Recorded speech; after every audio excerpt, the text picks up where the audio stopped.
Cada pessoa que Deus chama para o ministério, Deus marca o ministério desta pessoa com um tema. Mike Murdock disse que o tema do ministério dele é sabedoria. Eu percebo todas as vezes que eu venho aqui que a tônica forte desse ministério é fé, ministério da fé. E eu fico empolgado quando eu vejo o pastor Fadi, seja pregando aqui, eu ouço os CDs às vezes em quando, que eu levo daqui, quando por aqui passo, converso com ele, e eu percebo que o pastor Fadi realmente tem a autoridade para falar sobre fé.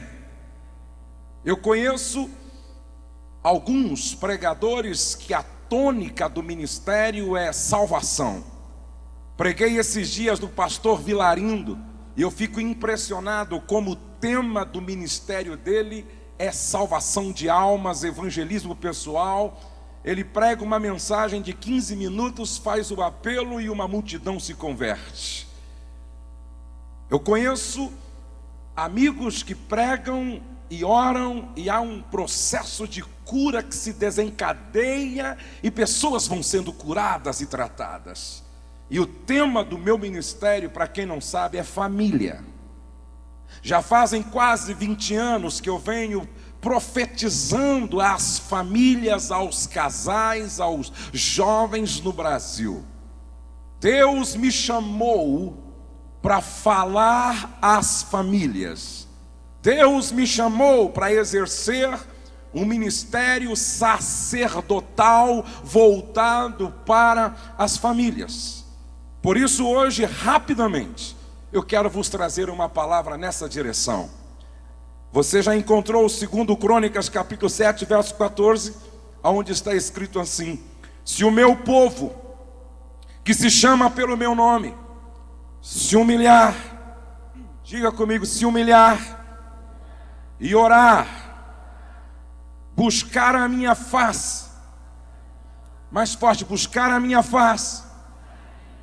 Sabe por quê, gente? Porque a maioria dos crentes em algumas igrejas não estão indo à igreja para buscar a face de Deus, mas sim as suas mãos, a sua bolsa, a sua mala.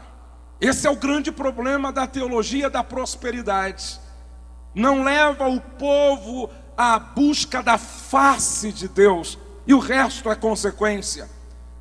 Buscar a minha face e se afastar dos seus maus caminhos.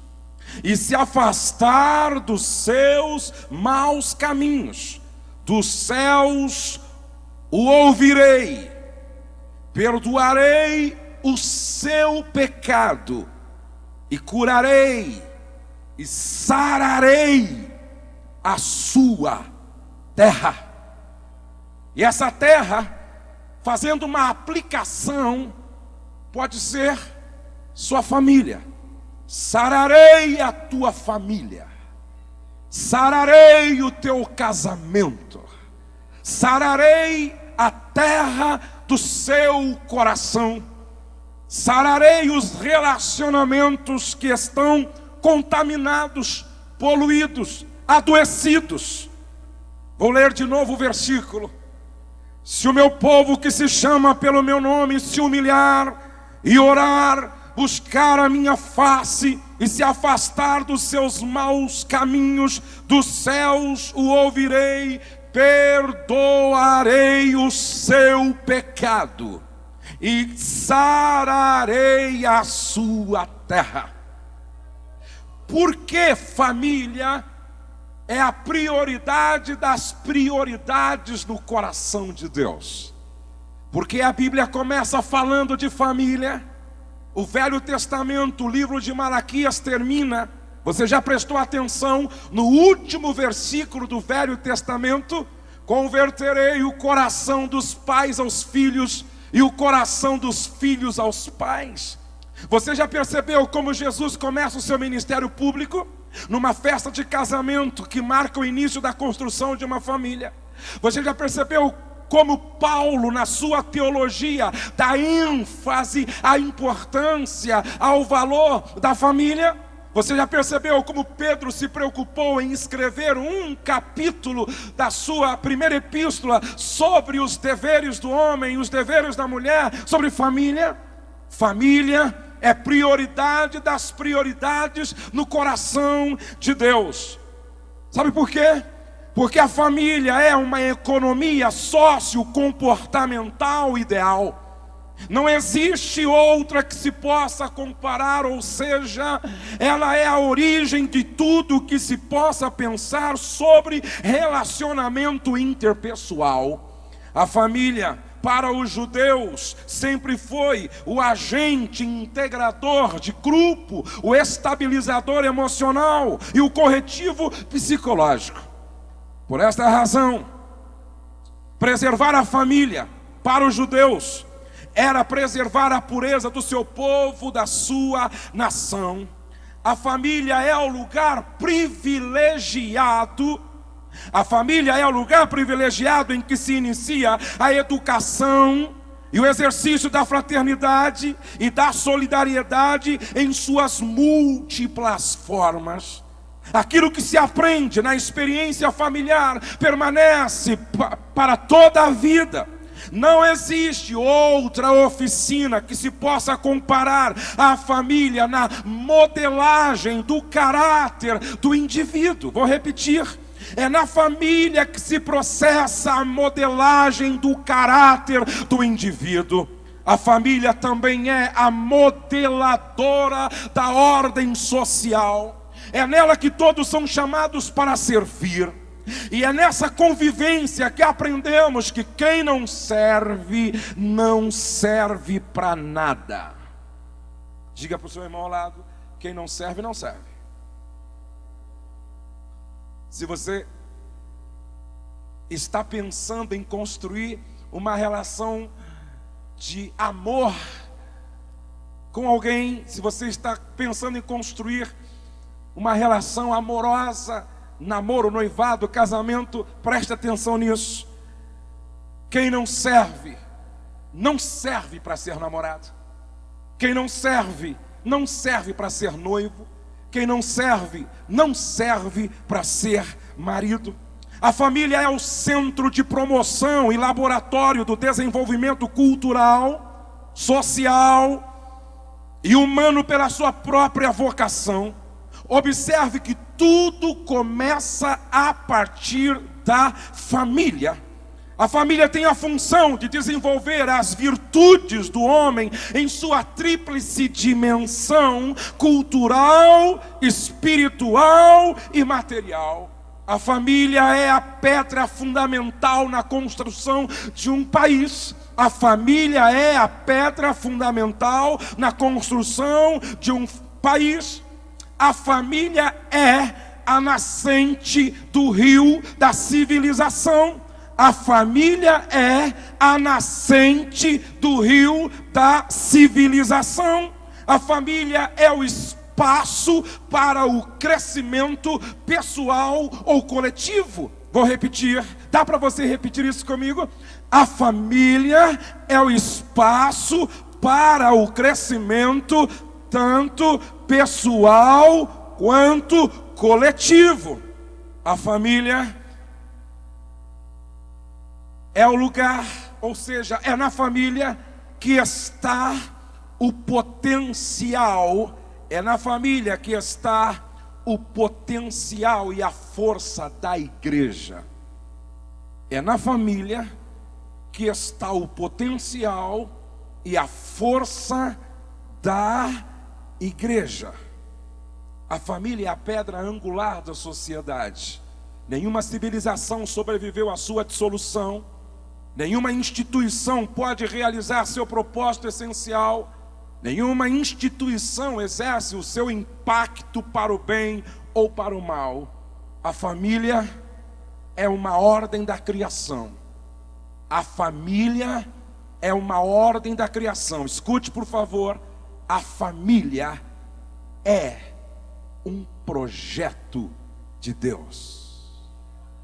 Vamos declarar isso para o inferno ouvir e ele está longe daqui, vamos lá? A família é um projeto de Deus. Bata no peito e diga: minha família é um projeto de Deus. Vire-se para 5 pessoas e diga: sua família é um projeto de Deus. Sua família é um projeto de Deus. Sua família é um projeto de Deus. Sua família é um projeto de Deus. Sua família é um projeto de Deus. Deus não desiste da sua família. Deus não desiste do seu casamento. Deus não desiste do seu lar, porque família é prioridade no coração de Deus. A sua família não existe só para trazer felicidade para o teu coração. A sua família existe para a glória de Deus, para a glória de Deus, para a glória de Deus, para a glória de Deus, para a glória de Deus. Aleluia! Não é por acaso que o diabo fez da família seu alvo principal. Não é por acaso que o diabo fez da família o seu alvo principal. O historiador Edward Gibbon, professor da Universidade de Harvard, em seus estudos identificou as 5 principais causas do declínio e da queda do Império Romano. O império que se considerava indestrutível. O império que se considerava imbatível. Declinou e ruiu. E quais são as 5 principais causas, segundo Edward Gibbon? Primeira, ruptura da estrutura familiar. Segundo, enfraquecimento do senso de responsabilidade individual. Terceiro, excesso de impostos, de controle e intenção do governo, ou intervenção do governo. Quarto, busca dos prazeres, e preste atenção nisso, busca dos prazeres que se tornou crescente, hedonista, violenta e imoral. Quinto, declínio da religião. Primeiro, ruptura da estrutura familiar.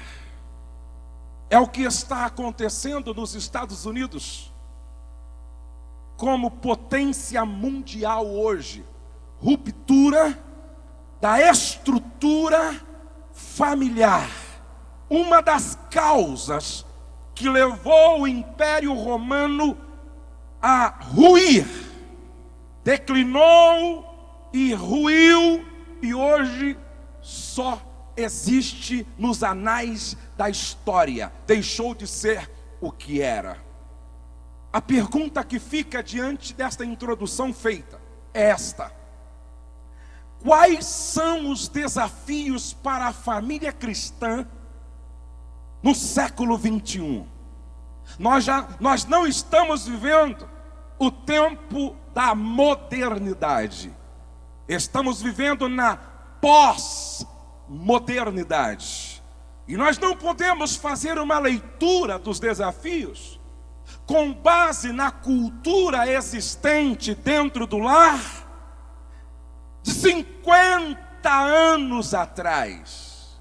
Ei, papai, ei, mamãe, não dá mais para nós administrarmos os desafios de hoje pensando com base na cultura existente dentro da família há 50 anos atrás.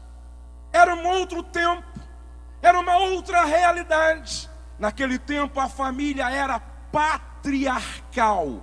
Hoje a família é nuclear. E há uma diferença muito grande entre a família patriarcal e a família nuclear. Naquele tempo não havia metrópoles como há hoje. Naquele tempo não havia o avanço tecnológico como nós temos hoje. naquele tempo não havia a globalização como nós temos hoje. A nossa realidade hoje é outra, e nós precisamos fazer uma leitura com base na cultura familiar existente dentro do lar hoje, e olharmos para a palavra e nos prepararmos para dar uma resposta condizente, coerente, dar uma resposta à altura do que nós estamos enfrentando hoje. E eu quero rapidamente fazer uma abordagem de alguns desafios para a família cristã nesse tempo da pós-modernidade. Número 1, o divórcio e a banalização do casamento.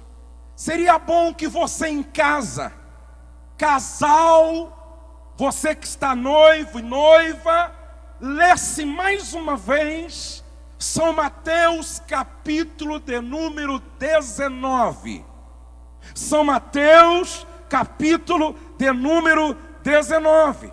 Porque ali está exatamente o que Deus pensa sobre casamento e divórcio.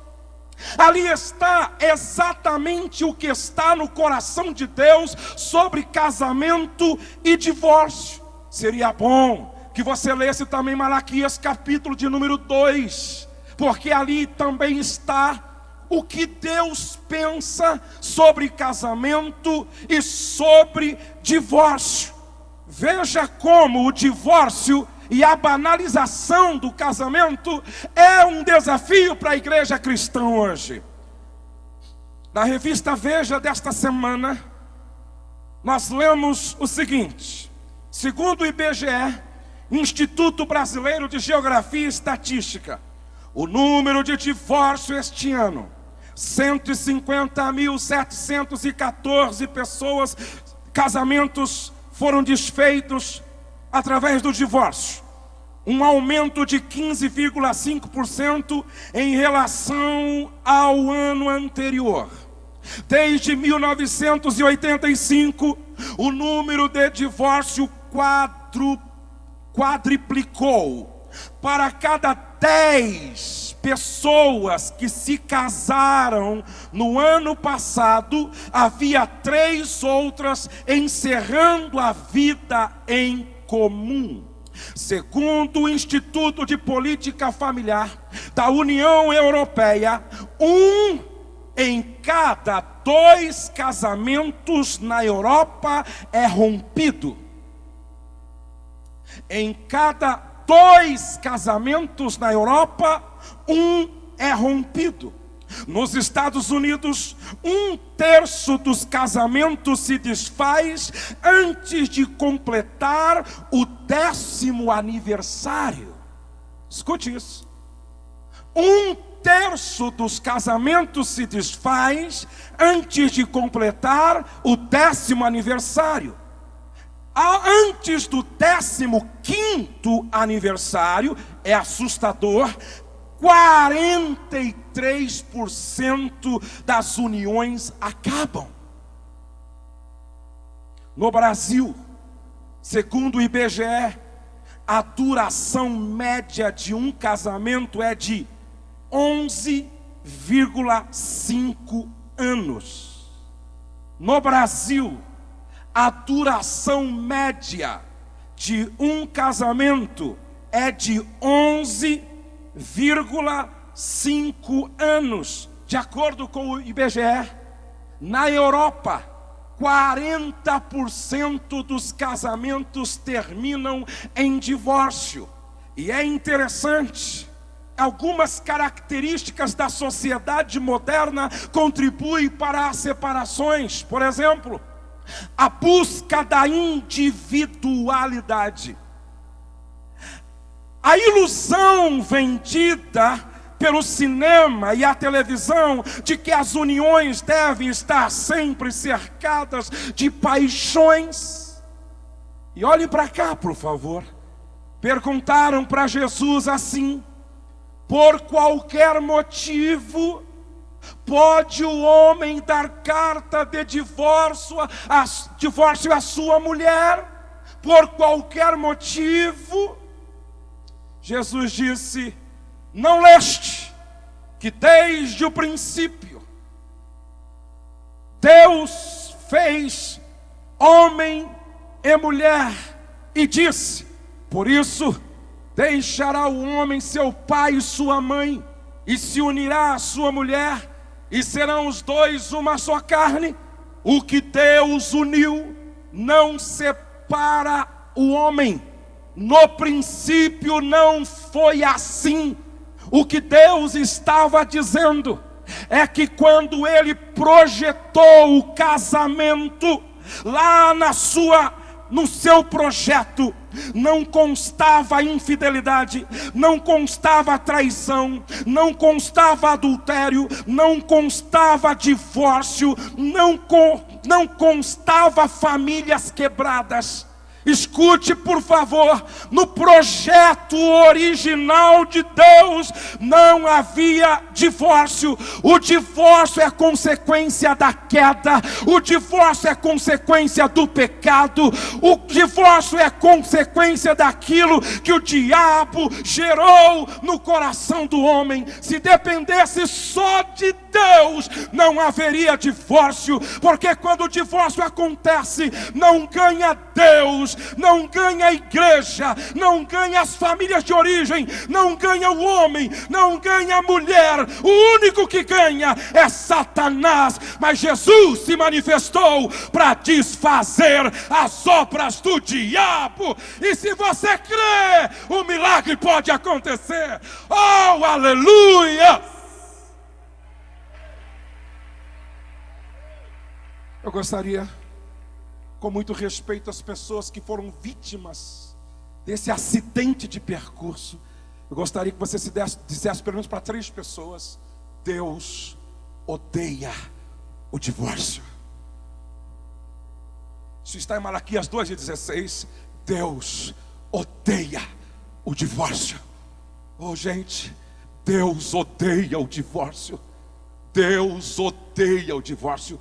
Nos Estados Unidos é até engraçado. Você conversa com algumas pessoas que se separaram e pergunta: por que você se separou? Você ouve o seguinte: ele roncava muito alto. Tem que dar uma justificativa. Por que você se separou? Ah, ela engordou um pouco. Por que você se separou? É porque eu gosto de cachorro e ela não gosta. E entre o cachorro e ela, ficou o cachorro e foi embora ela. E é interessante que essa questão do cachorro está pegando no Brasil ultimamente. Eu não sabia, mas já tem academia de ginástica para cachorro. Cachorro que não consegue correr em casa, vai para a academia correr na esteira. Já tem terapia para cachorro. Tem motel para cachorro. Tem hotel para cachorro. Tem salão de festa para cachorro. E eu fico assim impressionado quando um cachorro passa a ser a causa dos grandes conflitos dentro de uma família. Já pensou eu ser chamado como terapeuta familiar para resolver um problema numa casa? Eu chego lá, sento no sofá, marido perto de mim, a esposa na poltrona e o cachorro no meio. Pois não? Qual o problema? Aí ela chorando diz: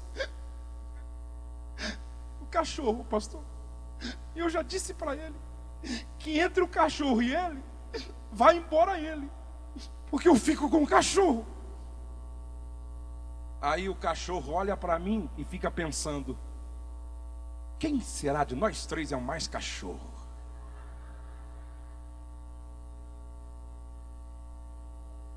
Porque às vezes o cachorro age com mais humanidade do que aqueles que dizem ser humano.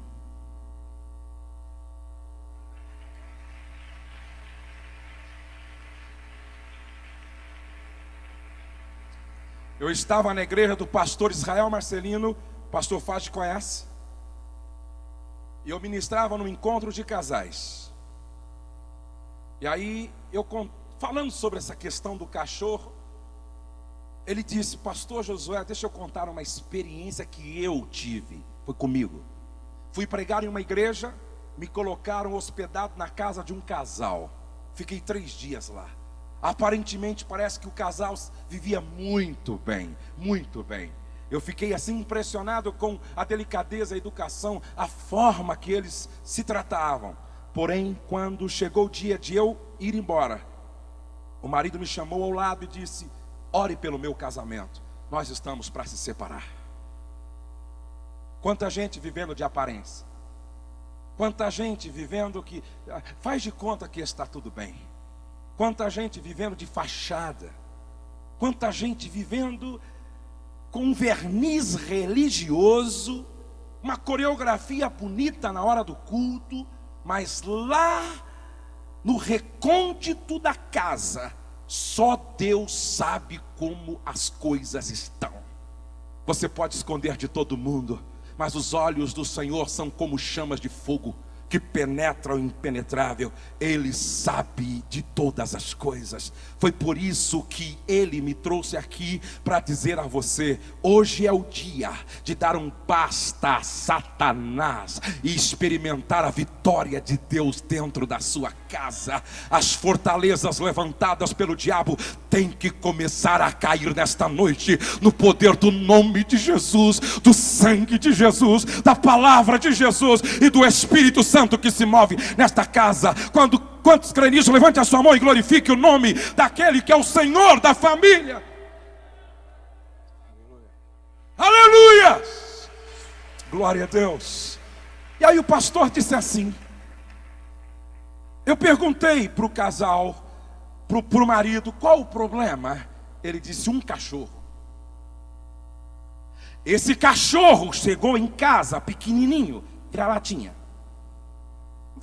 bonitinho. Eu e minha esposa ficamos com pena do cachorro, trouxemos para dentro de casa. E nós dois, com muita pena do cachorro, abandonado, rejeitado, perdido, adotamos. E como se faz com todo filho adotivo, coloca para dormir na cama com a gente. Aí o cachorrinho na cama com os dois, juntinho. Só que o cachorrinho foi crescendo, foi crescendo, foi crescendo, foi crescendo, foi crescendo, e foi empurrando o marido para fora da cama.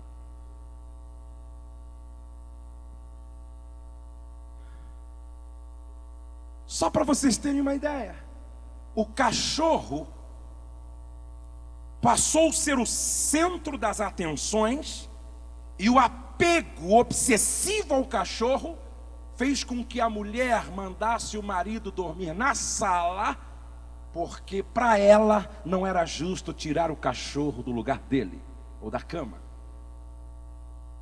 E toda vez que iam tentar tirar o cachorro, um espírito maligno possuía o animal. E ele fazia uma expressão horrorosa, mostrava os dentes e ninguém podia chegar perto. Ei, eu não estou contando uma história de carochinha. Estou falando da experiência de um pastor dentro de uma casa, e um pastor sério. O pastor disse: me leva até o quarto para me ver essa história. Quando o pastor entrou no quarto, o cachorro estava em cima da cama. Quando o pastor fez que ia entrar no quarto, o espírito diabólico possuiu o cachorro mudou a expressão da sua cara, e o pastor enxergou literalmente um cachorro endemoniado. Saiba de uma coisa: quando o diabo não conseguir usar uma criança, usar um adulto, usar a mulher ou o homem, ele vai usar o gato, ele vai usar o cachorro, ele vai entrar na brecha que houver. Quando o pastor percebeu o que estava por detrás de tudo aquilo, o pastor apontou o dedo para a cara do cachorro e disse: sai dele agora, espírito demoníaco, em nome de Jesus, sai! O cachorro mudou a expressão da cara, fez uma expressão da cara manso, e o pastor disse: desce. Desceu, sai para fora, passou por ele, para a sala, para a cozinha, saiu, e o pastor disse: e em nome de Jesus, nunca mais entre nesta casa. Naquele dia, o casamento do casal foi liberto, curado, sarado, para a glória do nome daquele que é o Senhor da nossa casa.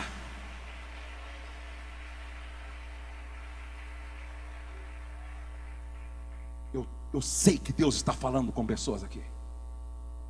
Um dia uma irmã me convidou para ir na casa dela conhecer a filha mais bonita. Quando eu entrei na casa da irmã, ela tinha 7 cachorros. Aí chamou pelo nome a cadela e disse: essa é a filha que eu queria que o senhor conhecesse. Vem com a mamãe. E, pelo amor de Deus, eu tenho mais o que fazer. Disse: irmã, eu vou fazer um trabalho de libertação aqui. Não é possível. A cadela lambia a cara dela. Aí o marido disse: pastor, um dia eu cheguei em casa, deitei na sala, fiquei com as pernas para o ar, e minhas filhas perguntaram: que é isso, pai? Ele disse: estou vendo se vocês fazem comigo o que fazem com os cachorros quando vocês chegam. E o marido disse: pastor, na minha casa eu estou valendo menos do que o cachorro, porque o que eles fazem para os cachorros não fazem por mim. Será que Deus não te trouxe aqui para libertar você disso? Que história é essa de vir com o papai? Eu lá gerei cachorro, minha esposa não é cadela. Vem com a mamãe. E é interessante que às vezes não diz para a filha: dá um abraço na mamãe. Não diz para o filho: dá um abraço no papai. Mas trata cachorro com mais dignidade do que se trata gente que tem a imagem e semelhança do Criador e a herança do Senhor dentro de casa. Aplauda ao Senhor, porque Ele quer mudar algumas coisas na estrutura da nossa família. Que pena que terminou, fique de pé. Mais um pouquinho? Então mais um pouquinho.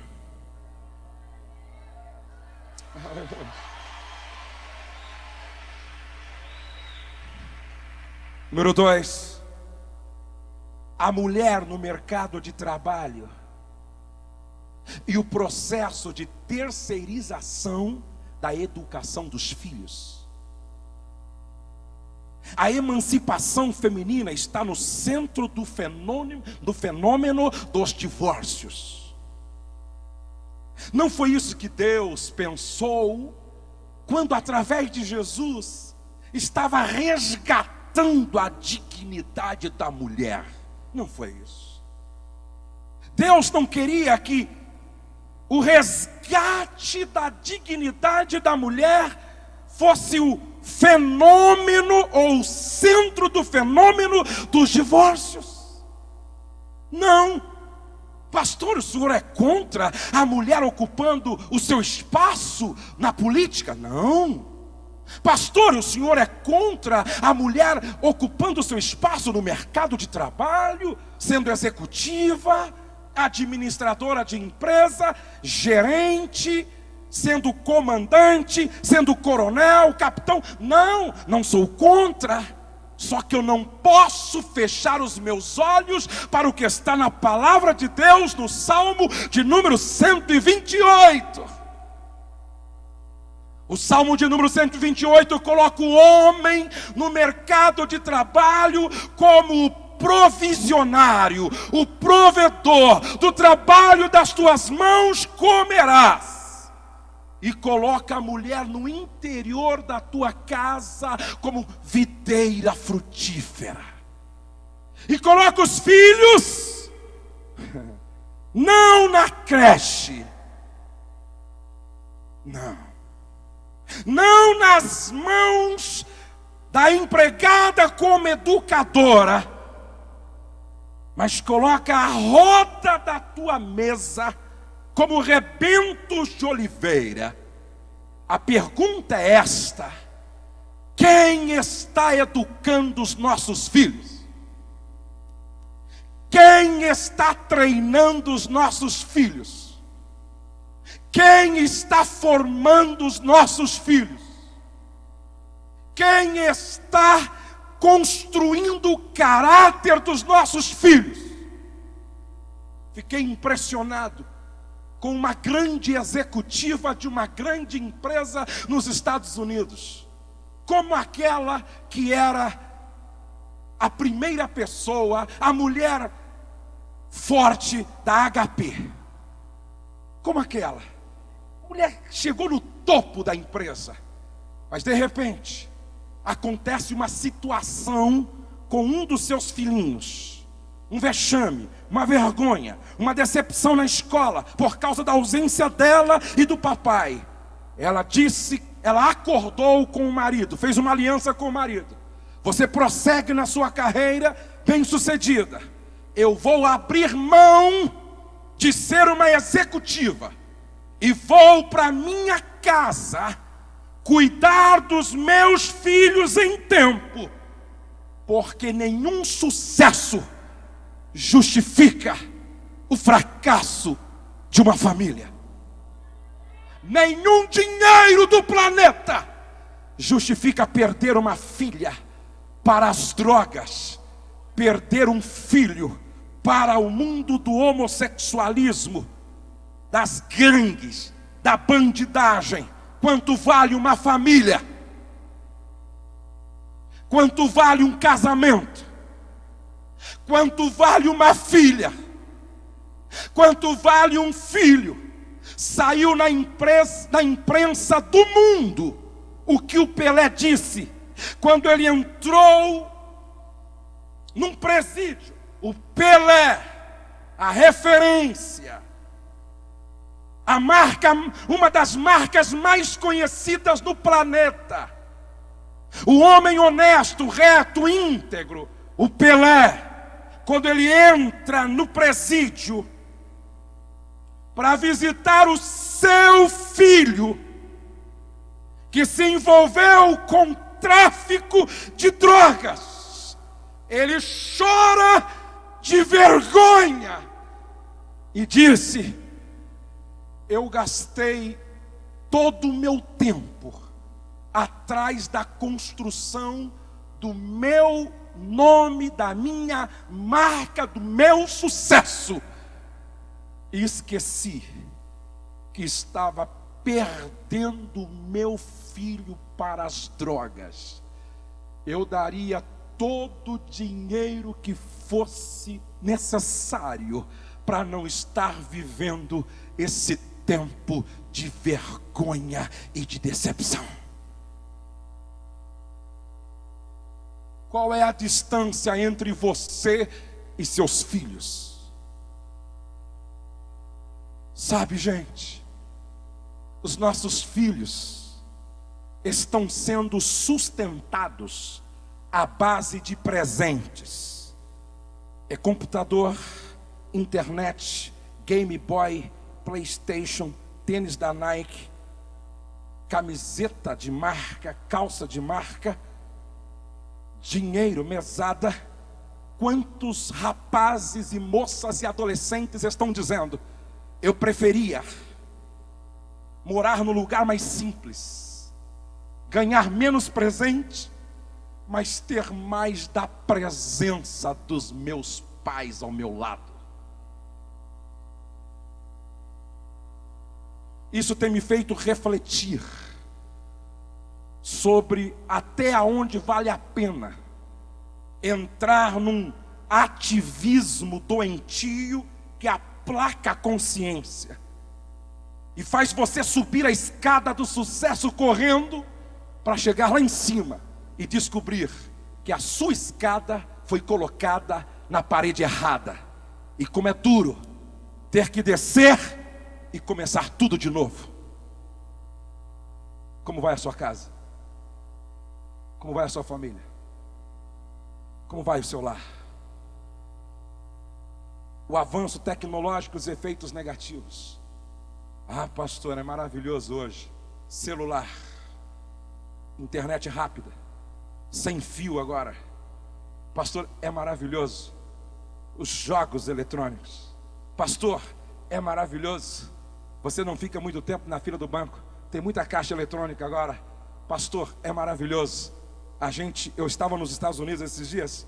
Fui ao mercado com a minha esposa. Fizemos uma compra. Aí ninguém te atende mais. Ninguém te atende. Você pega as coisas, passa num lugar lá de leitura ótica, aí você paga com dinheiro ou cartão, a máquina te agradece e você vai embora, e chega no estacionamento, ninguém te atende também, aí você coloca o seu cartão, paga o estacionamento e vai embora. Você chega no aeroporto, você faz o seu check-in, agora você chega no banco, ninguém fala com você, sabe, olha, escute, sabe qual que é o grande lance da tecnologia?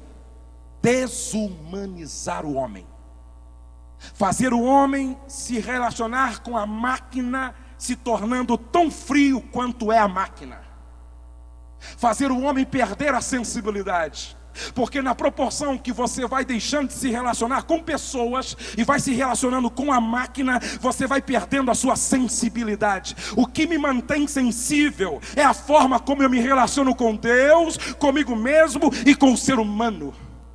Eu não posso perder esse calor, eu não posso perder esse contato, esse vínculo. Escute, estes são os efeitos negativos da tecnologia. A tecnologia, na Copa do Mundo agora, foi usado o que mais avançado temos na área de transmissão de imagem, digital. A tecnologia trouxe o que estava longe para perto, para dentro de casa, mas pegou os que estavam perto e levou para longe. Você já experimentou desligar a televisão por uma semana? Faça um teste.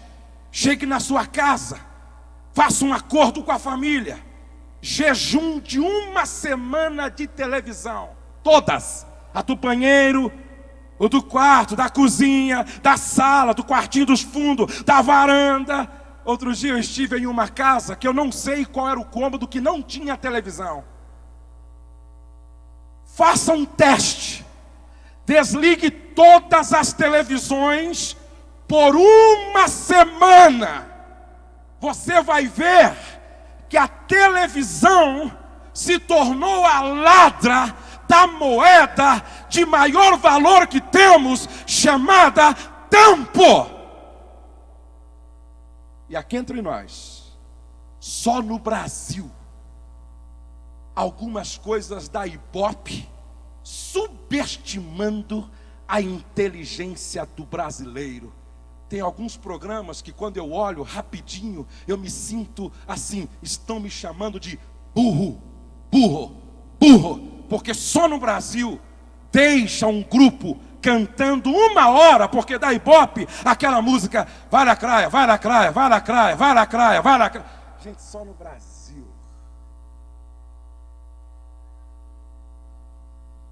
A Bíblia chama, no livro de Cantares, sabe como a Bíblia chama as mulheres? Pomba minha. Olha que romântico. Pomba minha, como o lírio entre os espinhos, tal é a minha amada. Agora vem os inspirados pelo capeta com uma música, só as cadelas, só as cachorras, as popozudas. Ei, isso é, como dizia o Boris Casoy, uma vergonha. Isso não pode entrar na minha casa.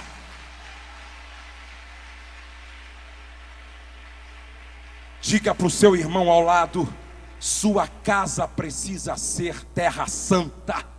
Sua casa precisa ser terra santa, lugar onde a glória de Deus se manifesta e a boca de Deus tem liberdade para falar com a família. Ora manai juiou, porque chai andelou, que andenas.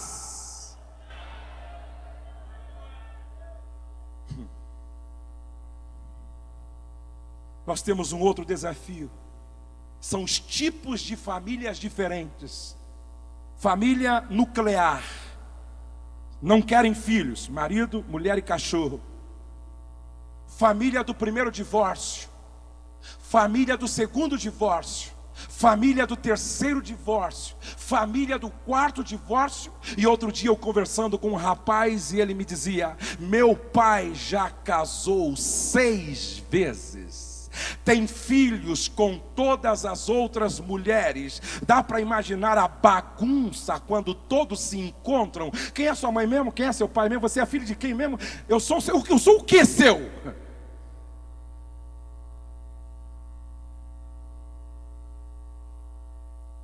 O que dizer de 2 homens que adotam uma criança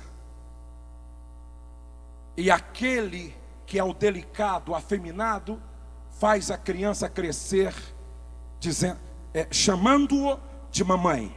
Eu sou tua mãe. Mas estranho olhar para um homem e chamá-lo de mãe. Ou 2 mulheres. Estava lá numa cidade onde me levaram para conhecer um lugar onde praticamente só mora homossexuais nos Estados Unidos. Estava eu, minha esposa, o pastor e a sua esposa. Eu nunca tinha visto tantas lésbicas ao mesmo tempo em uma praça só. Eu fui almoçar num restaurante, 98% casais de lésbicas. Nas ruas se abraçavam, se beijavam. E não pensam vocês que eram meninas de 17 anos, 18 anos, não. A idade média era de 30 a 60 anos. A concentração de demônios dava para perceber no ar. Quando saímos dali, foi necessário orarmos e orarmos e orarmos, porque a alma estava afetada com aquele espírito que reina, por causa daquele espírito que reinava naquele lugar. E estes meninos que crescem dentro desses modelos de família vão para a faculdade, vão para a escola e se encontram com os nossos filhos. Será que nós estamos preparando os nossos filhos para um campo de batalha ou para um grande parque de diversão? Escute, por favor, eu quero terminar. A influência negativa da mídia, a influência negativa da moda. Ei, a influência negativa da moda me dá uma santa ira quando eu vejo pré-adolescentes colocando piercing na orelha, piercing no umbigo, piercing na sobrancelha, piercing na língua, piercing nos órgãos genitais, e os pais que se dizem comprometidos com Deus, achando uma gracinha e patrocinando isso, sem ter consciência que tem um fundo espiritual nesse negócio. Entra no meu site, que está nesse panfleto que vocês receberam. Veja lá uma matéria sobre piercing, e você vai entender o porquê que eu estou dizendo isso. Tem um fundo espiritual, tem uma origem maligna, tem uma raiz demoníaca. Aí os filhos fazem tatuagem, tatuagem no pescoço, tatuagem no braço, tatuagem na barriga, tatuagem nas costas, tatuagem na perna. E os pais que se dizem templos do Espírito Santo, comprometidos com a palavra, achando tudo muito bonitinho, achando uma gracinha, bancando, patrocinando. Quem tem ouvido, ouça o que o Espírito de Deus quer compartilhar com a igreja.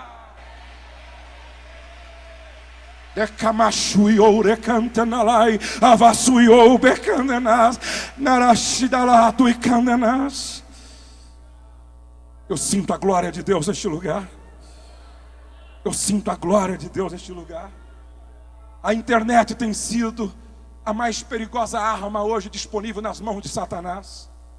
A internet, sem dúvida alguma, facilitou a vida da igreja, a vida dos empresários, das grandes empresas, globalizou tudo. A internet, sem dúvida alguma, é um instrumento de facilitação de tudo.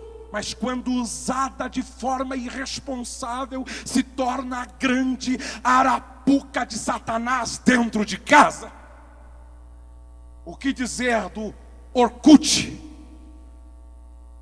Esses dias a minha esposa falou para mim: precisamos conversar com a jovem tal. Eu disse: por quê? Porque eu recebi uma mensagem no meu e-mail para dar uma olhadinha em algumas fotos dela lá no Orkut. Quando a minha esposa abriu, jovem que se diz evangélica, com fotografias mostrando partes do seio, fotografias que deixava a mente de quem olhasse imaginar tantas coisas. Tem muita gente navegando pelas águas podres que vai dar nos portões do inferno.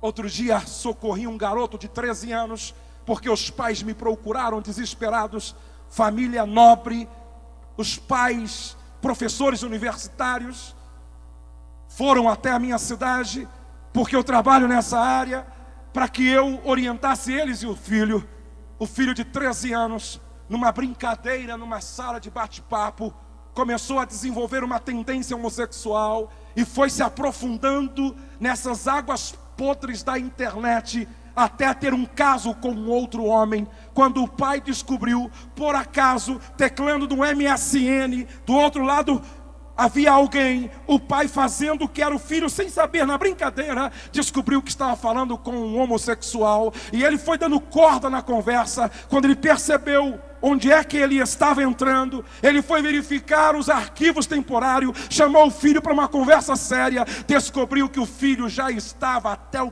pescoço atolado nessa lama. O melhor lugar para se ter um computador em uma casa conectado na internet não é no quarto da adolescente, não é no quarto do adolescente, não é nem no quarto do casal, é na sala da casa,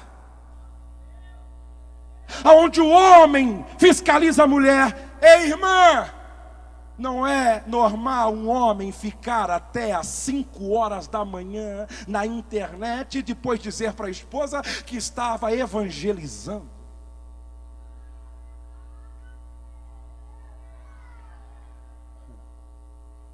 Não é normal uma mulher ficar todos os dias até as 4 horas da manhã na internet dizendo que estava teclando com algumas amiguinhas. Não é normal uma moça e um rapaz todos os dias ficar navegando 8 horas. Uma obsessão. Não come mais na mesa, não senta mais na sala para dialogar. A vida se resume agora nas relações online. Quantos maridos implodiram o casamento por causa disso? Quantas mulheres implodiram o casamento por causa disso? Quantas moças se perderam por causa disso? Quantos adolescentes se perderam por causa disso? Oh, amados, há um gemido inexprimível do Espírito Santo, querendo convencer algumas pessoas a sair do lugar aonde estão, porque é caminho de morte. Se vocês me entendem, digam amém. Abra sua Bíblia. Eu vou terminar. Essa mensagem é um pouco longa. Quem quiser, eu vou deixar essa mensagem disponível no nosso site para você ler o restante em casa. Salmo de número 112. Vamos ficar de pé na presença de Deus.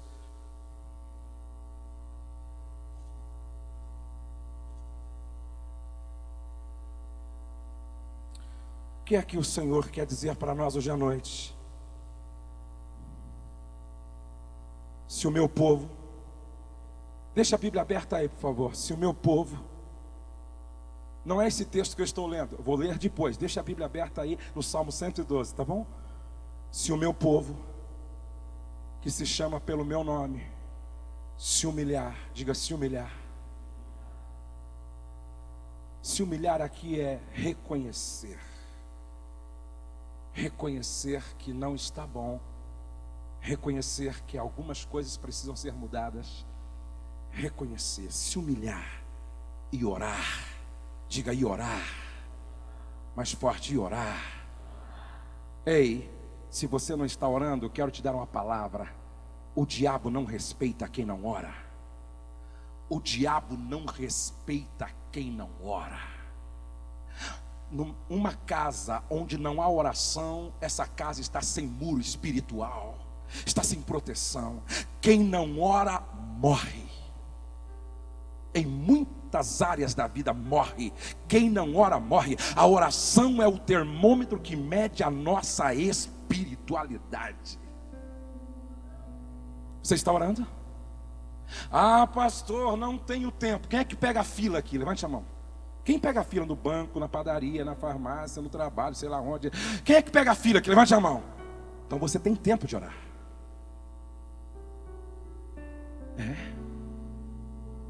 Você tem tempo de orar. Quando você vai para o trabalho, no carro, vai orando. Você está na fila, espere orando. Ora de manhã quando se levanta. Ora à tarde, à noite quando vai deitar. Ora para almoçar. Ora para jantar. Ora para tomar café. Ora para sair. Ora quando chega. Ora. O diabo não respeita quem não ora. Agora quem ora é como um fio descascado de alta tensão ligado no trono da glória. Não mexe que vai ter problema com este. Aleluia. Orar, buscar a minha face e se afastar dos seus maus caminhos. Dos céus ouvirei, perdoarei o seu pecado. Perdoarei o seu pecado. Perdoarei o seu pecado. Eu quero que você levante a sua mão na direção de uma pessoa só e diga assim: toda iniquidade será tirada nesta noite. Toda iniquidade será tirada nesta noite. Perdoarei os teus pecados. E eu quero agora lançar uma palavra de vitória sobre a tua vida. O pecado não terá domínio sobre vós. O pecado não terá domínio sobre vós. O pecado não terá domínio sobre vós. O pecado não terá domínio sobre vós. Porque estamos debaixo da graça. Estamos debaixo da graça. Estamos debaixo da graça. Estamos debaixo da graça. Estamos debaixo da graça. Estamos debaixo da graça. O pecado não terá domínio sobre vós. Aplauda mesmo aquele que perdoa, aquele que liberta, aquele que purifica, aquele que levanta, aquele que limpa, aquele que restaura. Aleluia. Sararei a sua terra. Coloca na mão do irmão ao lado e diga assim: o Senhor está sarando áreas que precisam ser saradas da sua família. O Senhor está sarando áreas que precisam ser saradas do seu casamento. O Senhor está sarando áreas que precisam ser saradas do seu namoro. O Senhor está sarando áreas que precisam ser saradas do seu noivado. O Senhor está sarando áreas que precisam ser saradas da sua vida, do seu ministério. O Senhor está sarando, libertando. Eu sinto a unção de cura aqui nesta noite. Eu sinto a unção de cura aqui nesta noite. Oramanai juiou bekedahasai lui becou narabagashui andenas. Há uma unção de cura neste lugar. Agora o Salmo 112. Isso aqui é profético para esta noite, para esse final de ano e para o ano que vem. Como é que esse salmo começa? Diga aleluia. Como é que o salmo começa? Como é que você vai começar o seu dia amanhã? A primeira palavra que nós vamos dizer amanhã ao acordarmos: aleluia. Aleluia. Quando você disser aleluia, você vai estar dizendo: Jesus é o Senhor da minha casa. Ele é o Senhor da minha família. Ele é o Senhor da minha vida. Bem-aventurado o homem que teme ao Senhor. Feliz é o homem que teme ao Senhor. Eu estou ministrando aqui a palavra com o propósito de gerar temor no coração de cada um. Deus está gerando temor no teu coração como nunca aconteceu nesta noite. Bem-aventurado o homem que teme ao Senhor e se compraz nos seus mandamentos. Tem prazer na lei do Senhor. Agora vem a palavra profética desta noite. A sua descendência será poderosa na terra.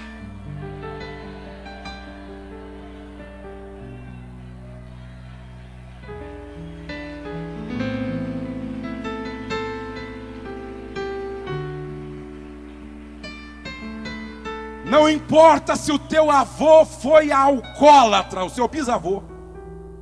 Não importa se o seu avô foi um prostituto. Não importa se o seu pai foi um atrapalhado.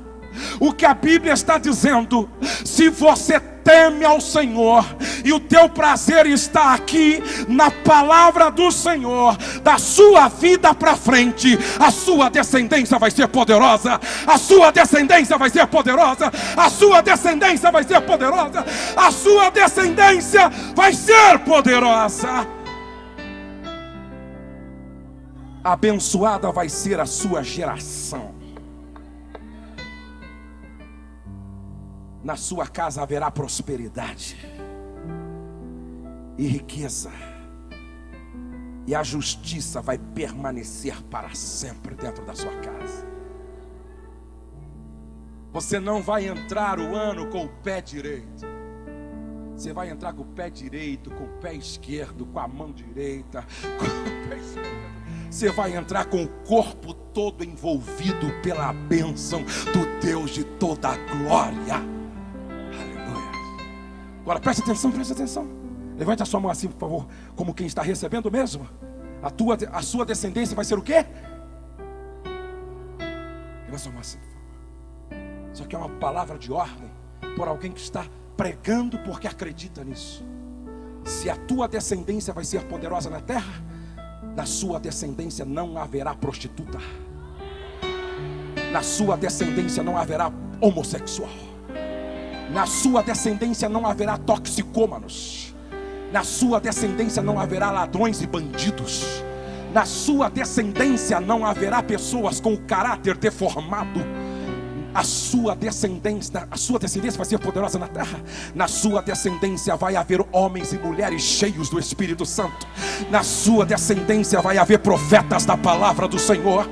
Na sua descendência vai haver instrumentos da graça de Deus. Na sua descendência vai haver presbíteros, diáconos, pastores. Vai haver conselheiros do Senhor. Na sua descendência haverá pessoas poderosas que vai curar no nome de Jesus, vai pregar no nome do Senhor. A sua descendência será poderosa na terra. Feche a sua mão e diga: eu tomo posse, eu tomo posse, eu tomo posse, eu tomo posse.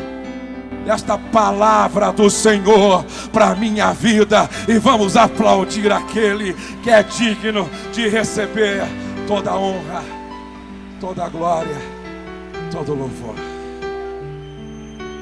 Coloque a mão no ombro da pessoa que está ao seu lado. Eu vou deixar o pastor depois fazer o trabalho que tem que ser feito.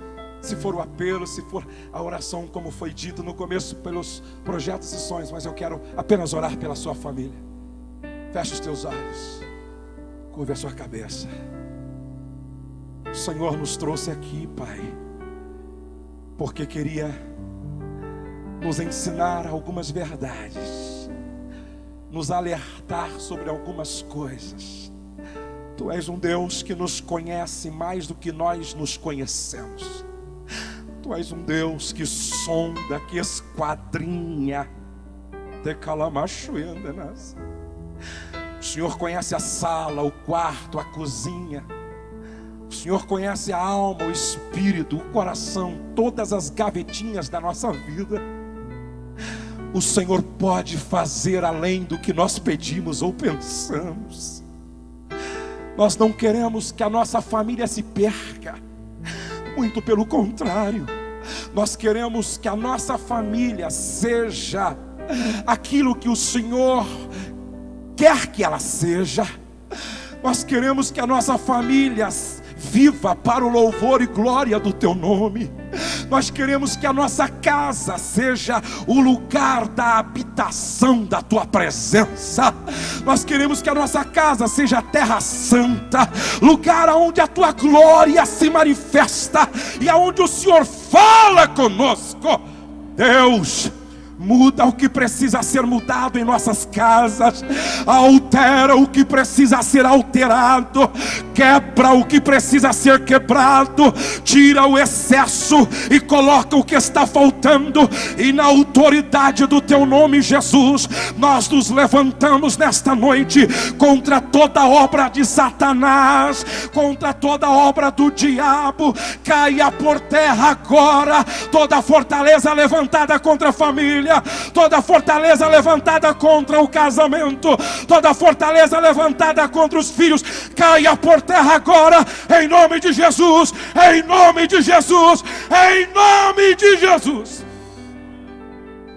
E que toda a família seja visitada com algo especial da Tua parte, seja alcançada, seja marcada.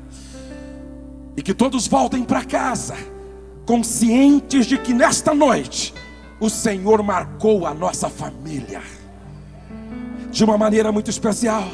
E que muitos destes, ao entrar em casa, sintam uma atmosfera celestial envolvendo todos os ambientes.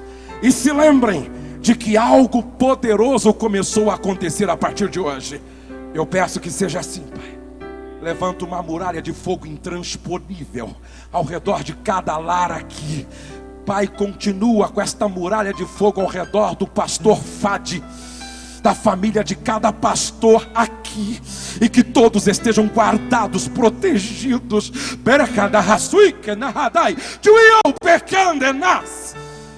E que cada casa aqui representada seja um lugar de bênção, um lugar de vitória, um lugar de comunhão, um lugar de vida e um lugar de celebração. No nome de Jesus, eu peço que seja assim. Amém. Momentinho. Enquanto o pastor está tomando a palavra, eu gostaria que você cumprimentasse pelo menos 3 pessoas e dissesse assim: nunca mais sua família vai ser a mesma. Deus está fazendo algo novo hoje.